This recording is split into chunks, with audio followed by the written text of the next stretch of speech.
नमस्कार दोस्तों, आप सभी का स्वागत है हमारे YouTube चैनल सीजीजी के यादा में। तो आज की इस वीडियो में हम छत्तीसगढ़ के प्रमुख व्यक्तियों से संबंधित जो भी प्रश्न बनते हैं इम्पोर्टेंट, वो कवर करने वाले हैं। तो वीडियो में अंत तक बने रहिएगा, ठीक है ना। तो आज का पहला प्रश्न क्या है देखेंगे। निम्न में से किसने मद्य निषेध और आदिवासी उत्थान के लिए जन आंदोलन चलाया? मिनी माता राजमोहनी देवी, बिन्नी बाई, छबीला नेताम। जिसको भी पता है कमेंट करके आंसर बताइएगा, ठीक है। तो इस प्रश्न का सही आंसर जाएगा ऑप्शन बी के साथ जाएगा, राजमोहनी देवी, ठीक है। तो राजमोहनी देवी जो है मद्य निषेध और आदिवासी उत्थान के लिए जन आंदोलन चलाया था, ठीक है। तो कब चलाया था ये पूछा जा सकता है। तो 1914 में एक गरीब किसान के घर में जन्म लिया था कौन? राजमोहनी देवी, ठीक है। जिन्होंने क्या किया था? मद्य निषेध आंदोलन, भूदान आंदोलन, आदिवासी उत्थान आंदोलन आदि चलाया।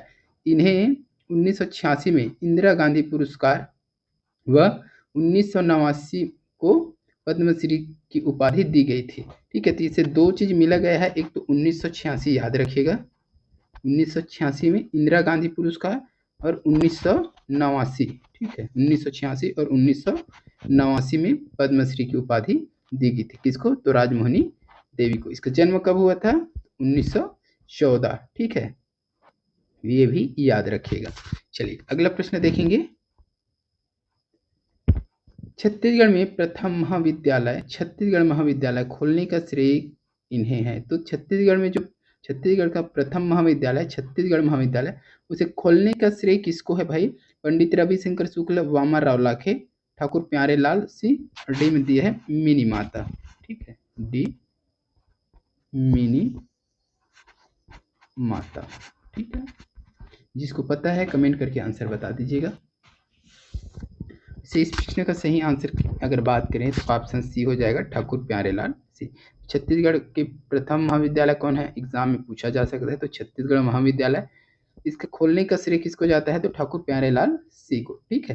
तो डेट देखेंगे थोड़ा सा, 1937 याद रखना इस डेट को, 1937, ठीक है। 1937 में छत्तीसगढ़ शिक्षण समिति की स्थापना हुई तथा ठाकुर प्यारेलाल सिंह को इसका अध्यक्ष बनाया गया, ठीक है। तो एक प्रश्न और बन सकता है, 1937 में छत्तीसगढ़ शिक्षण समिति की स्थापना हुई, इसका अध्यक्ष किसे बनाया गया था? ठीक है, तो ठाकुर प्यारेलाल सिंह को बनाया गया था। इस समिति के द्वारा 1938 में राज्य के प्रथम महाविद्यालय छत्तीसगढ़ महाविद्यालय की स्थापना रायपुर में की गई, ठीक है। तो छत्तीसगढ़ का प्रथम महाविद्यालय कहाँ स्थापित किया गया, ये भी एग्जाम में पूछा जा सकता है। तो रायपुर बताना है, ठीक है। और कौन सा है छत्तीसगढ़ का प्रथम महाविद्यालय, कौन सा है? तो छत्तीसगढ़ महाविद्यालय, ये भी आपको बताना है, ठीक है। स्वर्गीय योगानंदम इस महाविद्यालय के संस्थापक प्राचार्य थे, ठीक है। तो उस समय वहाँ के प्राचार्य कौन थे? संस्थापक प्राचार्य तो योगानंद, ठीक है, स्वर्गीय योगानंद महाविद्यालय के संस्थापक प्राचार्य थे। तो इसको भी आपको याद रखना है। चलिए अगला प्रश्न देख लेंगे। पंडित रविशंकर शुक्ल प्रथम बार मुख्यमंत्री बने मध्य प्रदेश के सेंट्रल प्रोविंस एवं बरार, उत्तर प्रदेश, छत्तीसगढ़। इंपॉर्टेंट प्रश्न है।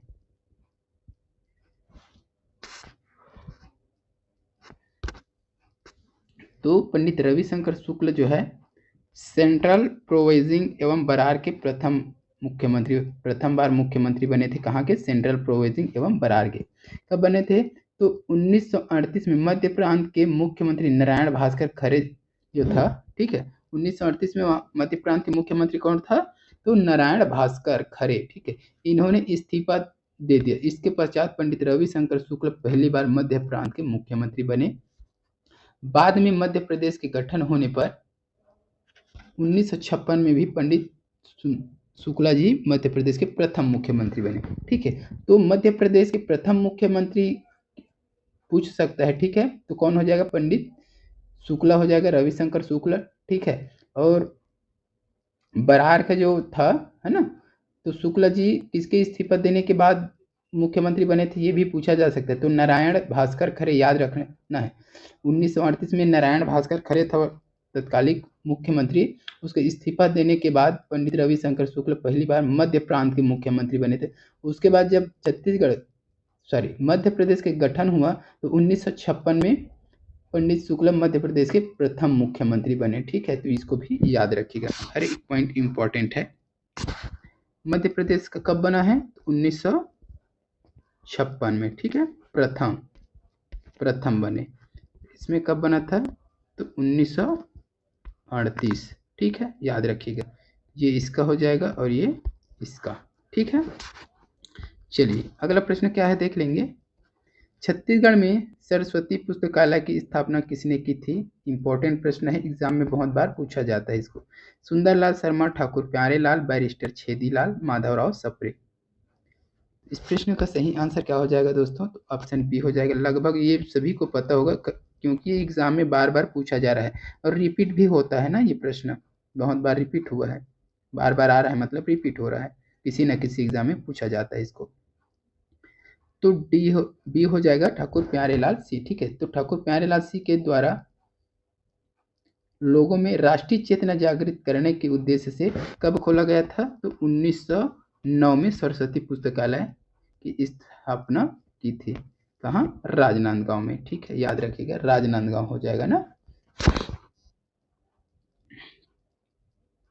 सरस्वती पुस्तकालय की स्थापना कहाँ किया गया, ये भी पूछा जा सकता है। तो राजनांदगांव किसके द्वारा? ठाकुर प्यारेलाल सी द्वारा। कब किया गया? तो 1909 में किया गया। क्यों किया गया है? तो लोगों में राष्ट्रीय चेतना जागृत करने के उद्देश्य से। ठीक है, तो ये 3-4 पॉइंट बन जाते हैं। ठीक है, तो इसको आपको याद रखना है। अगला प्रश्न देखेंगे। प्रसिद्ध स्वतंत्रता संग्राम सेनानी त्यागमूर्ति ठाकुर प्यारेलाल सी किस जिले के हैं? अब ये तो पूरे बच्चों को पता होगा भाई, इसका आप कमेंट करके आंसर बताइएगा। अगला प्रश्न देख लेते हैं।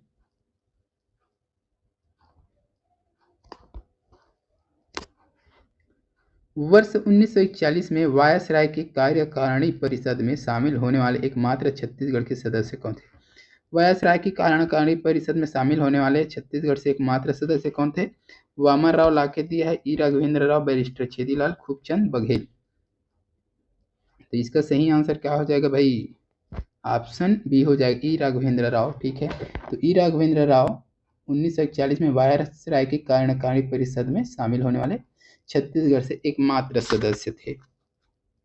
अगला प्रश्न है, 1936 में मध्य प्रदेश के गवर्नर पद पर रहे बैरिस्टर छेदीलाल, ई राघवेंद्र राव, पंडित रविशंकर शुक्ल, डॉक्टर प्यारेलाल, ठाकुर प्यारेलाल।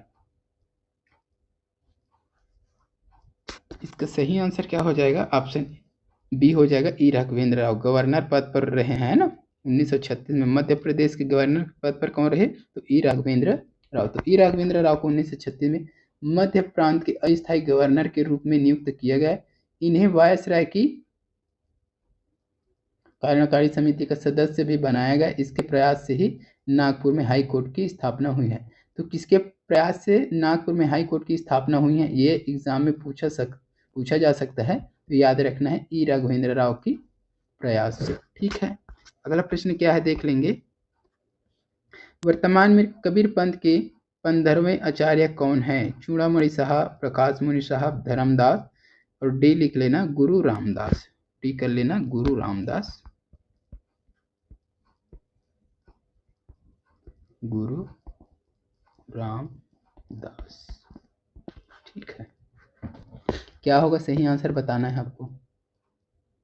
15वें आचार्य कौन है कबीर पंथ के? तो इसका सही आंसर क्या हो जाएगा? ऑप्शन बी हो जाएगा, प्रकाश मुनि साहब। वर्तमान में है ना, यही है अभी, प्रकाश मुनि साहब जी। अगला प्रश्न देखेंगे। छत्तीसगढ़ किस महाकवि की जन्मभूमि मानी जाती है? सूरदास, तुलसीदास, कालिदास, कबीरदास। इंपॉर्टेंट है, पूरा दास ही है ये। इसका सही आंसर हो जाएगा ऑप्शन बी हो जाएगा, तुलसीदास। तो छत्तीसगढ़ को तुलसीदास जो महाकवि थे, तुलसीदास, उसका जन्मभूमि माना जाता है। ठीक है, अगला प्रश्न देखेंगे।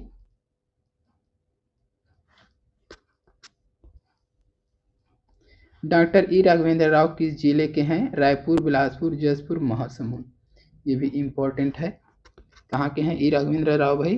तो बिलासपुर से हैं ये। ठीक है, तो ई राघवेंद्र राव के बारे में थोड़ा सा डिटेल देख लेते हैं, और है ना, प्रसिद्ध स्वतंत्रता सेनानी रहे हैं इन ई राघवेंद्र राव जी, ठीक है। इसका जन्म कामठी नागपुर में हुआ था, बिलासपुर में स्थायी रूप से निवास, ठीक है।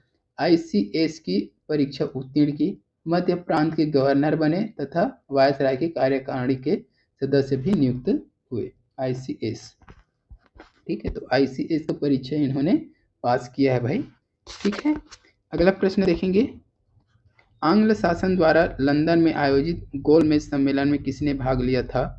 राजा रामानुज प्रताप सिंह देव, राजा नरेश चंद्र सिंह, राजा चक्रधर सिंह और मुंशी अब्दुल रऊफ।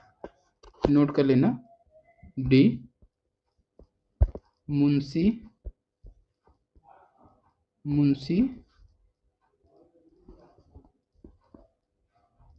अब्दुल रऊफ, है ना।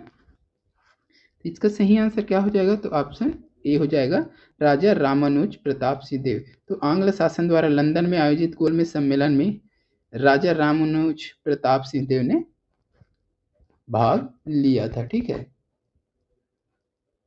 तो ये कौन है राजा रामानुज प्रताप सिंह देव? तो कोरिया रियासत के राजा हैं ये राजा रामानुज प्रताप सिंह देव जो है, ठीक है।